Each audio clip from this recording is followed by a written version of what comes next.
In a recent episode of the Believe You Me podcast, Michael Bisping talks about the Greg Hardy contract signing with UFC. Co-main event, and this is a bit controversial to some people, Greg Hardy. Yes. Well, he was disqualified from his last fight for kneeing a downed opponent.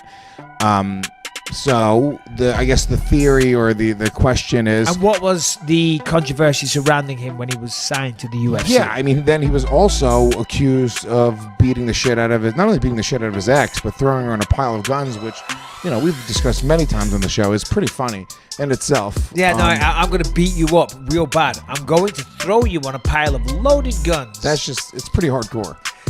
It makes a statement. Yeah, it's like, this is how tough I am. Yeah. I don't give a fuck. Go on, go for it. So... You feeling brave? So already it's like, are you going to give this guy a job? You know, MMA fighters have a reputation of being fucking, you know, brute, tough guys. You know, I think the UFC always tries to go after guys who have somewhat of a clean reputation for the most part. I mean, to be honest, they do, because there's like 500 fighters at least on the roster, right? Yeah. And there's not many that have like shitty things in their pasts like this. You know, Well, you don't hear you hear it once in a while, but the vast majority, for the most part, are, you know, clean-cut guys who went to college, wrestled. You know, it's not. I don't know about that necessarily. That's the image that is, you know, put forward. But a lot of guys, you know, There's some skeletons. yeah. Well, you know, we're fighters. You know, there might be nothing too major, but once you're with the UFC, you are held to a certain code of conduct. In fact, contractually, there is a code of conduct, you know, and if you're bringing the company into, what's the word I'm looking for, disrepute, you will be held accountable for that. And of course, if you're out there committing crimes and things like that, you'll not only be dealt with criminally, but the UFC They can don't let tolerate. you go, and they of course, all types of stuff. You're breaking contract. Of course, if you're a massive megastar, and you know, then Never. you might get away with a little like bit one of those more. beautiful little things. Like, I remember at SiriusXM, in my contract, it says I couldn't smoke weed. They could have tested me for weed at any given time. But that wasn't like, nobody really cared. I remember when I was in LA for SiriusXM on 420 one year, like everybody was wearing t-shirts. You could smell it in the offices. But that's just a little line they have in there where if they do want to get rid of you, they have their ways. There's all these little things in the contracts where they can figure out a way to fucking give you the boot. But legitimately, they do hold fighters Of course. to a certain level John of Jones conduct. gets arrested, Connor gets arrested. They're not getting rid of They're them. okay. They're okay. Don't put words in my mouth. But yeah. So anyway, so here's Greg Hardy, as we all know. Well, apparently wasn't that big of a star, but still, he has a following through football. People know who he is. UFC signed him, created a little bit of controversy. To be fair, you know, he looked like a good prospect. He had 2 good stoppages on the Contender Series, I think.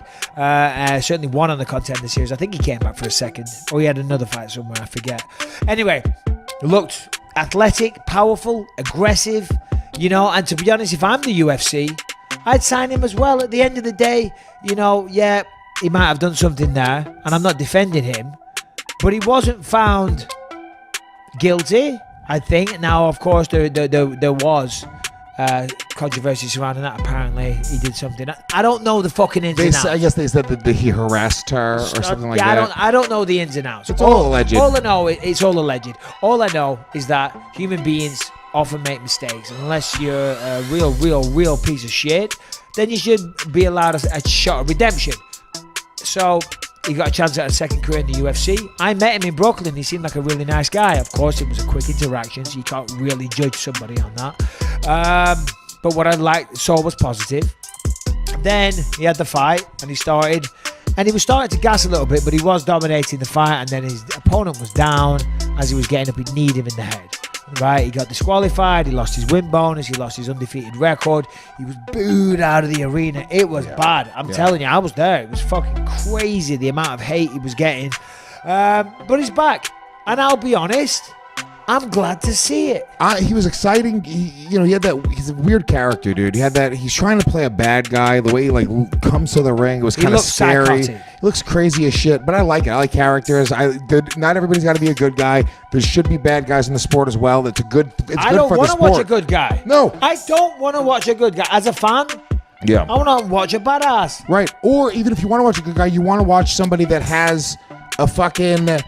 They have their villain. I'll be honest, I was happy to see Sage Northcutt go to ONE FC. Yeah. Because I was just done with the fucking nice Sick guy of his bullshit. horseshit, Yes, yeah. sir. No, sir. Oh, my God. So, golly good. He's playing Guile in the new Street Fighter movie. Oh, I know, and he's perfect. He is Guile, and no offense. I'm sure he's a very, very nice guy, but that's not what I want to see when I'm watching the UFC. And I'm sure a lot of people feel the same way. Yeah, I like respect after a fight and all the rest of it, but I still like a little bit of realness. Yeah. You know what I mean? I don't want to watch a choir boy. So yeah, he is. It's a little strange to me that the UFC is putting him in the co-main event. They want to push him. There's no doubt here. It's weird to me because it's not like a celebrity. I don't understand. They just seem to sometimes pick. He was the co-main event last time, and that was the first fight on ESPN. Obviously, ESPN is you know, the biggest sporting outlet, I think. Yeah, I think so. Yeah, for sure. Yeah. The worldwide leader in sports, I believe. So there you go. Now, a lot of people that are coming over from ESPN to UFC, because it's a new channel, there's going to be a lot of new fans. You know, so sticking a name that they may have heard either through the football or through the footballing controversy. You know, these sports shows, Greg Hardy this week was found guilty of whatever. Do you know what I mean? They know the name. Yeah. So sports fans are watching ESPN, they see the commercial, it says Greg Hardy, and they think, oh shit, I'm going to watch this weekend. I agree that that's sort of the thought process. I just don't know that it's that sound. I mean, he's got 21,000 Twitter followers. He's not a star. No, I know. By any means. So I almost feel like what's the real upside there? It's not like, I can see if he had like a 250,000 followers and he was this massive star that got kicked out of the NFL after being a star. Well, it's at least something. I know. You got 750,000. I've got like 2 million. On Twitter? No, you don't. No, combined. Oh, all right, combined. Combined. Instagram, Facebook, that MySpace, YouTube, Tumblr, Blockbuster YouTube. video Yeah, account, exactly. You you piece them all together. But anyway, go on. Sorry. Kim, we're recording a podcast, babe. Just come back to the place. Yeah. Do not interrupt, Kim. Ooh, it's over. Jeez Louise. They are making a decision. They're deciding that they want to put him into this position for whatever reason it is. And it's strange sometimes they just decide that that's going to be the guy. Oh, there she is. Oh, yeah, she totally Good ignored timing. your She message. She called first. Hi, Kim. We had a video podcast, babe. We are making a video podcast, and you're all kinds of messing with our lights and disruption. But no, they're trying to push him. They want him to become a big star. They see the potential. He's got the athletic power. He's got the nastiness. He's got that mean streak that fighters need to be successful. He's a big, powerful mother effer that has the potential to be a star. And he's also got a head start because he is not a known name. Now, he might not have a lot of Twitter followers, might not have a lot of Instagram. Who knows? Maybe he's not that guy that's into social media. If you don't interact, you don't try and build that stuff, it won't. And he's not, by the way, because look, he tweeted today, 3 and 4 hours ago, and his last tweet before that was February 3rd. There you go. Probably couldn't show his face again after February 3rd because he was getting a lot of abuse for kneeing the downed opponent after being classed as a woman beater. Yeah. So he probably thought, I'll let it low. But still, if you're not active on social media, you're not going to build a following. Good point. So maybe he's not that guy. But that doesn't mean that he's not well known. Now, to your point, a lot of people did say he's not that big of a star. And I don't know enough about football to say yes or no to that. But it certainly seems to me that people know who he is. Well, yeah, but I think, and we can move on from, because I don't want to go back and forth, but I think a big part of the reasons why people know who he is because the UFC has been pushing him and kind of he's just a name that comes up over and over again. But the UFC is a marketing machine. Yeah, for sure. That's why they're trying to build stars. I mean, on this fight card Saturday night, if you look down it, you've got Andrei Arlovski on one of the very, very early prelims. I know, and then you got Greg Hardy in the co-main event. Arlovski, well, he even former said UFC heavyweight champion. Oh, he's a That's disrespectful to Arlovski. Arlovski should be a Hall of Famer. When it's all said and done, when he retires, he should be in the Hall of Fame for sure. He was flying the flag for Russia or Belarus way back in the day, and still involved in exciting fights to this day. But even though I think he's a fan favorite, people like to watch him, they want to give that spot to someone like Greg Hardy because they're trying to build him. You know what I mean? Yeah. Arlovski, I think he said himself, only got a couple more fights left. He's almost done. Hardy is young, no injuries, no miles on the clock, undefeated apart from a disqualification. That's someone they can invest in. You see what I'm saying? Wow, dude. Fucking 27-17-0 under Arlovski. Not even on the main card. Fighting Augusto Sakai, who I don't even know who he is, but 12-1-1. Look at those titties. Wowza. I'm doing a lot of bench. No, not you. Him. Oh shit, my bad. Look at this. Maybe he's in better shape now, but that is. I'm a fat piece of shit. I'm in better shape than him right now. I look better with my shirt off than this guy looks. That's crazy. His Sherdog picture. Yeah, but still, you can't judge a book by its cover. That doesn't mean he's not in shape. That doesn't mean he's not athletic. That doesn't mean he hits very, very hard. Classic example, all day, every day, Fedor Emelianenko.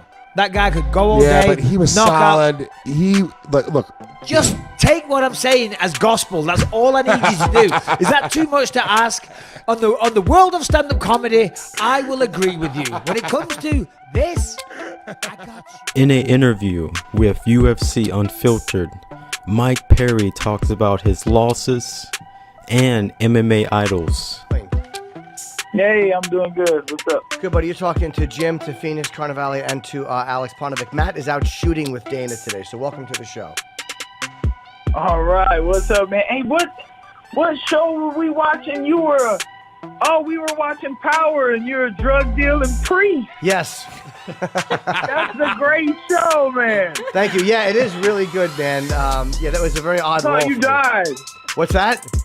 Didn't you die? I did. Yeah, they. It was the season finale of season 4, and I'm like, I might make it through this season, and I'm like, every week I would ask, are they gonna kill me? And they would always go, no. And then they told me, like, yeah, you're getting it this week. The producer called me. She goes, listen, give us a call. And I'm like, oh, this is the year about to be killed. Yep. But it was really fun, man. Yeah, it's amazing how many people watch that show. I'll be out and people will be in cabs and stuff. That was a really popular show. So thanks, Mike. Yeah, absolutely. That was a great show. It entertained us for a little while. I was mad when I found out that was 6th season was the last one.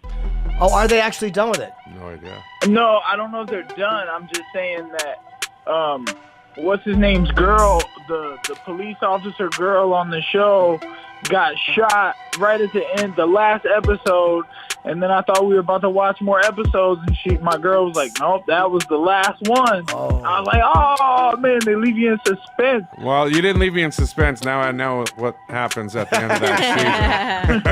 Oh, man. Oh, shit. Spoiler alert. Do you binge watch everything? Spoiler alert, yeah. We were just talking about that. I can't watch things from week to week anymore. If there's a choice, I'd rather let it all play out, avoid spoilers, and then just watch the whole thing back to back. So are you not watching Game of Thrones right now? Because memes will give it away. Exactly. Yes, I did actually. I watched Game of Thrones on HBO when it showed, and it's the first time in a couple of years I've actually watched a live week-to-week show. Normally I watch it on demand, but Game of Thrones, yeah. Are you watching? Oh yeah, bro. It's like, I don't know. That show is like waiting for it at the end of every week. Like, I've been waiting for this fight to get here, and I'm like, oh, man, the day after the fight, we need to watch Game of Thrones. So true. So you kind of tell yourself that, is that something you'll do when you have to fight? Kind of not look beyond the fight, but go, like, okay, a fight is the event this week, but then I have that. Like, you make it a part of your life so it's not so overwhelming? That might be something that I do without thinking about it, because I can't think of another thing that I've done. You do that with weigh-ins. You're like, all right, Friday morning, I make it, and then I get to eat, So, I do that with weigh-ins, but with the fight, I can't really think of anything that I go do after. I haven't had a alcoholic drink in 4 months, so this time I'm also like, I think I might have a celebratory drink when I win on Saturday. Your girlfriend looks like she's an incredible cook because she's always handing you plates of deliciousness. And I'm Latina, and I was like, did she just make rice and beans? And I was hungry after looking at your Instagram. So how are you cutting weight with a good chef in the house? Looks can be deceiving. I need the salt shaker with me in those videos. No, I'm just playing. I'm just playing. It's hard, I'm worried about it every day. Right now, I'm like, is it like last time was I this high? Last time, oh my God, am I gonna make it? I don't know. Some people still got 22 pounds, and I'm like, if they can do 20, I can do 10 or 12. So, but then I get in the sauna or something, and I turn bitch real quick. Well, I've never had to cut weight like that, and I was watching something on Cyborg where they were showing the process she has to go through. I think it was to get down to 140 at one point. And I mean, she was weeping and crying and going, like, and It's literally painful. having a mental breakdown. Are your weight cuts that bad for you? Like, is it a point where you go, like, I might have to go up, or is it still kind of manageable for you? No, yeah, I don't let it get there because I think a lot of people do it really wrong. I used to work with a lot of boxers and boxing coaches who were like, it ain't cut weight, it's on weight. And, you know, you get low very early and you start to get your body used to being at that weight. And these guys do that so they can put back on, 20 pounds sometimes. And you know, I just put on 10 or 12 now, sometimes 8. You know, I don't put that much back on. I like to be mobile. I like to be able to move well. I like my body to feel good. I try to get it down, but like I said, you know, I keep that in the back of my head. Like, if some people are doing 20, I can push it, and I can definitely do the 12 or whatever I got left. And I, you know, the fact that I'd have to pay 20, 30% of my purse kind of, I think, helps too. Yeah. And struggling with it, I definitely woke up this morning or I think I was like, I don't know if I was dreaming about praying to God, like, yo, I need help with my weight cut. And then all of a sudden I woke up at 5 a.m. and was like, I'm feeling energetic this morning. I'm about to go for a run right now. That might help. So I woke up early this morning. I ran, and I've been going through my day doing media stuff and drinking my water and getting the sodium out. So it's just a process, man. And I think I've only missed weight. Never in the UFC. I've never missed weight in the UFC. So that's what we'll stick with, is that I'm a professional. I show up on weight. I do what I got to do. I get this money. Yeah, and you're maintaining your power, too. I mean, everybody knows that you're a power puncher and you got them hands, so it definitely helps not to feel like crap going into fight week. Yeah, definitely. Yeah. How's your mentality, too, Mike? How are you? Because you lost a couple of fights. Have you learned anything, like, from especially from the Cowboy loss, which was on the ground? I mean, a couple of tough decisions, to Max Griffith and Ponzinibbio. Cerrone was on the ground, and you know what Oliveira is probably going to want to do. At least you know what he's probably going to be thinking. So what have you kind of done? I mean, again, we talked before Tyron Woodley against Damian Maia. Just because the guy wants to take you down does not mean he's going to be able to. Absolutely. You know, I kind of just, my mind is in a much better place with now than it was when it was. My fight was so dramatic with Cowboy. It was like, it was Jackson Wink versus Cowboy, and or actually, let me rephrase that. It was Mike Perry versus Cowboy, but had I, been thinking about, if I win, I'm thinking people are gonna be like, it was Jackson Wink versus Cowboy. It was Jackson Wink who won that fight. It wasn't Mike Perry, and I was like, deep down inside, I kind of kept telling myself these negative things, like, I don't know if I even really want to win. I don't want people to take the credit from me after all these years, all this shit I've done. I just went to Jackson Wink because I wanted to go train and hang out with John Jones because I was a big fan of him, and he's my favorite fighter, and I was impressed with what he's been able to do. So, and then it turned into this big thing, and then I was like, just deep down, it wasn't me. It didn't feel like me. So yeah, it's like you're like hanging out with parents that are going through a divorce. Like that's that's the gym politics. Very uncomfortable. Shit, I don't even know what hanging out with parents going through a divorce feels like. But I mean, yeah, it was weird, and there was so many things I was telling myself. Even right before I walked out, I felt like you're walking out to face defeat. And you have to do it. You have to face defeat no matter what you do. And then it's the craziest shit. The next day you wake up and there's snow everywhere. When the whole time I was in Denver, nothing. It was muddy and it was like, it was glim. And then all of a sudden it was this big platinum day. And I was like, what the fuck is that? Yeah. What's this all about?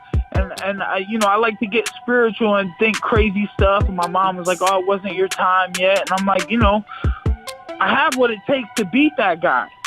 And it wasn't the right time. It wasn't my time. But now that I'm back where with the team that I started with, that I've always had the love to do this shit with, I just feel free, and I feel like my old self again. I feel aggressive and strong and powerful, and I feel capable, and like it's sprawl and brawl has been the game plan for this.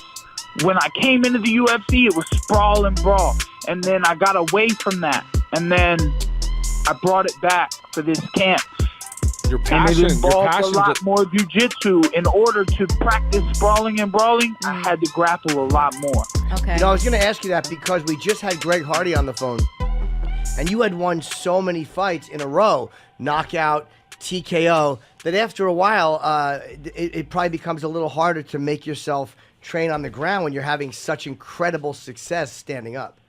And then you get in the high levels like this, and you see guys who are able to take it, and they can take the hardest shot you can throw, and you got to throw, 4 or 5 more behind it, and then you got to trip them and hit them on the ground too. Like, the levels change, and you start to see new things, and it's crazy that all the new things I've learned just kind of told me to go back to the mentality you had when you were a young savage kid. So it's same mentality but new tools, right? Like absolutely new knowledge. It seems like your passion is even that much more than it was before. It seems like because you've kind of gone through all of the trials and tribulations of it, and now you're remembering what it was like in the beginning, which is even more invigorating.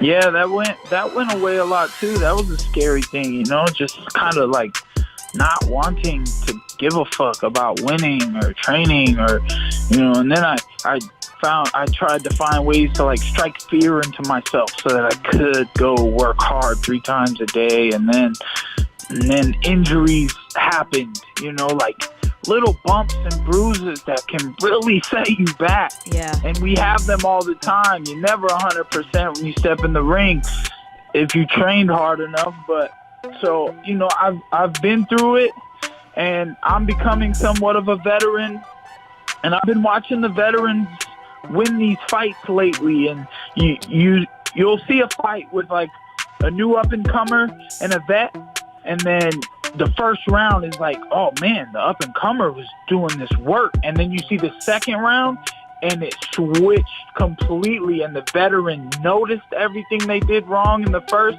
and they dialed in, and they made the changes that they needed to make. So, I'm really proud of the knowledge that I've gained. I don't care if they came with L's or what. It's just lessons, learning, and knowledge, and I'm not going to sit here and sound whack either. Like, I saw this meme. I think it was like the girl from The Simpsons, Lisa Simpson, and she's like freaking out on the ground, holding her knees, and it's like, there are no losses, only lessons. There are no losses, only lessons. She's like freaking out over it, but it really is true. It really is. Yeah, and it's like you said about on that level, guys. They know what to do. They know how to adjust. And when you're playing high-level baseball, no matter how fast you throw a fastball, you're not going to constantly get guys out with a fastball because they're all capable of hitting it. You got to be able to throw a curve or a slider, and that's why you're smart to be concentrating on the ground as well. And it's that geography too, right? Like you're understanding the geography of the ring, of the octagon, and you're not, and the timing of the punches. You're not wasting punches as you did when you were younger. So it's that cagey veteran mentality, which is really interesting.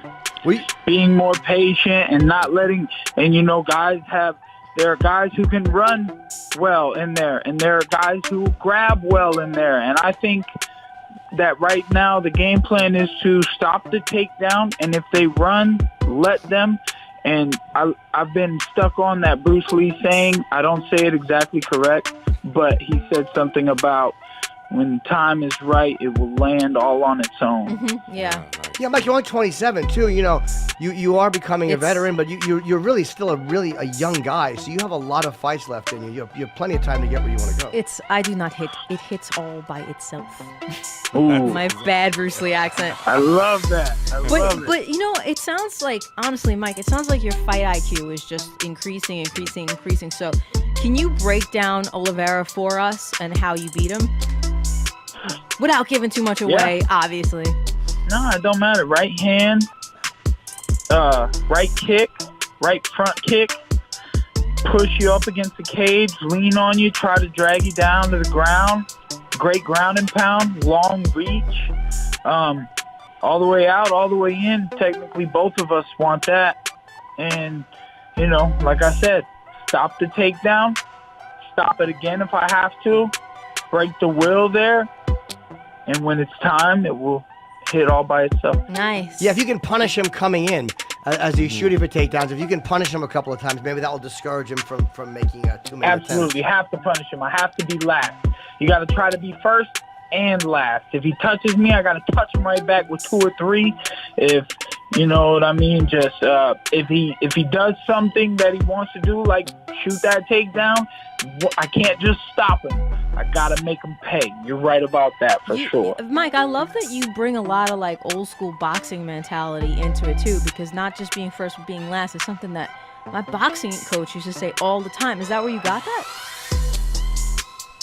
Shit, I don't know. That's more of a recent thing. For me, it was guys I was working with Muay Thai. Yeah.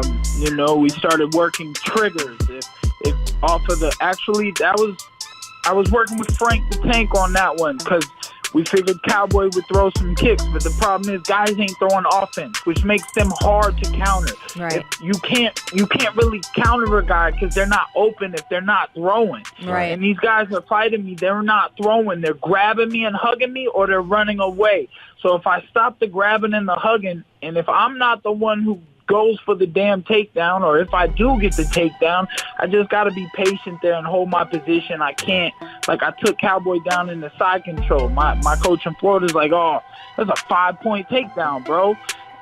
And then I'll go for the key lock. He's like, oh, man, why'd you go for the damn Americana? Yeah. He's doing.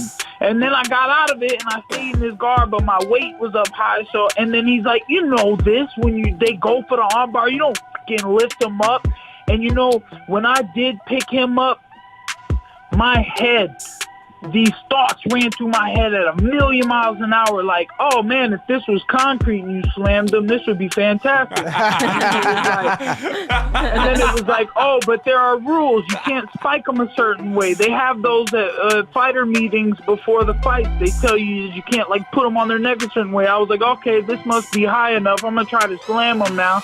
And then my arm popped, and then I spun around, and I was like, oh, I've been in this position 1,000,000 times, and a guy has never twisted my arm like that. Wow. Then he popped my arm 6 more times over the side, and I was like, oh! And that was the fight, you know what I mean? Cowboy was in his gi every day getting it, and I know what that's like now. I've been with the greatest black belts on the planet between Rodolfo Rivera, Jacare Souza, Julian Williams. And my day one coach, Julian Williams, gets respect like you have never seen from these amazing black belts. I have never seen him lose a grappling match, a round. He doesn't give any ground to anyone. He is the most amazing grappler I have ever seen. And no matter if you're competing every day, every week, grappling all the time, it doesn't matter. He may not compete as much as others, but his mind is so clear, so clean. He's untouchable. Well, you sound ready. And before we let you go, too, you at one point you were single and now you're engaged. Congratulations. Yeah, nice work. Yeah, man, we engaged. It's just, we married. That's it. I just got to sign a paper. I'm trying to hurry up and get those papers, but, you know, she lying, talking about, you know, she don't want to do a big wedding, but she's a little rich girl, so she's gonna want. You think she wants a big wedding? Little party. Yeah, She's gonna do a nice little party. We just want For the sure. dress. We just want to make sure the dress is banging, yeah. and it's important to us. And she wants the right person to marry us. Like she's talking about getting one of my old boxing coaches, his credentials to be the one who marries us.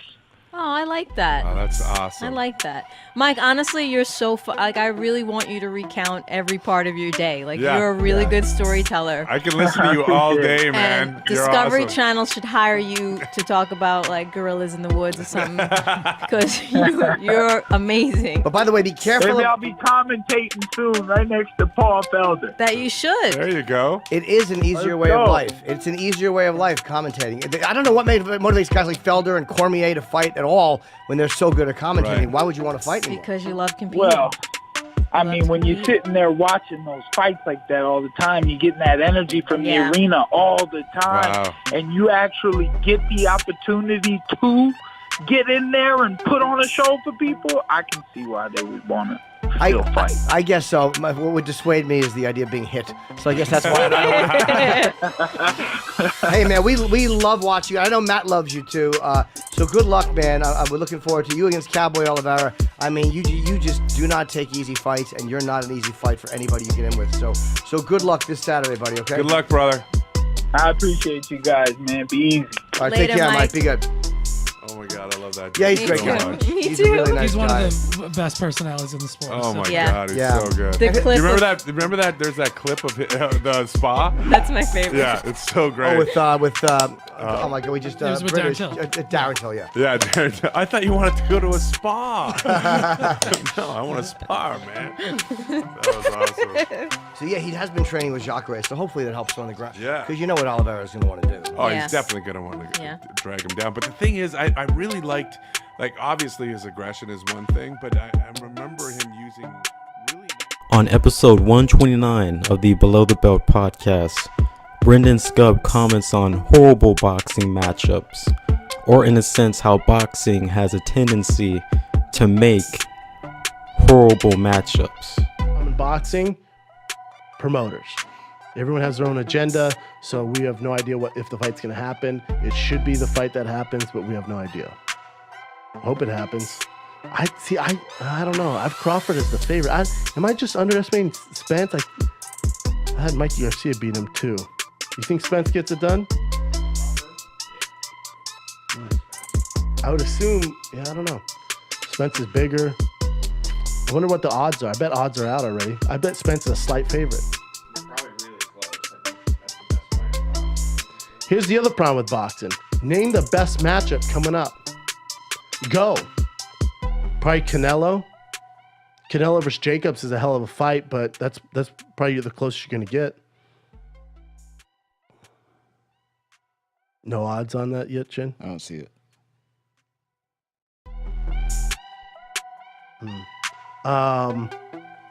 But you look at boxing, it's different than mixed martial arts, and especially in the UFC, because it's...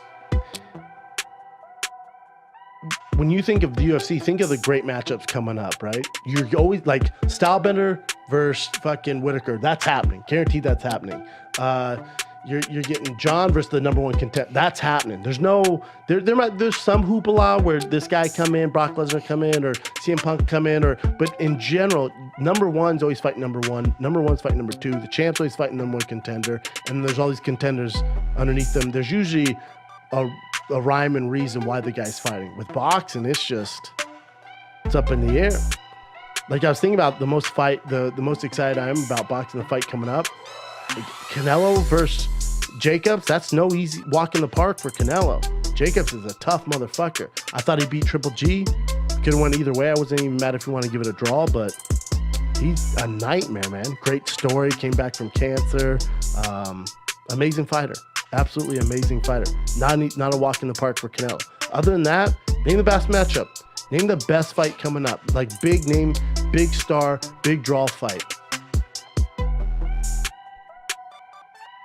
Exactly.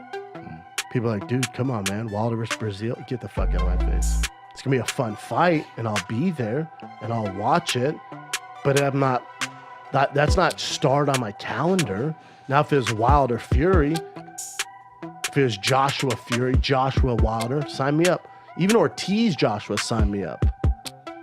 Fury Ortiz, sign me up. But there's not a whole lot going on. I mean, Mike Garcia, Earl Spence was the best matchup of the year so far. That's kind of was a blowout, really. There wasn't much going on there. Oh, man.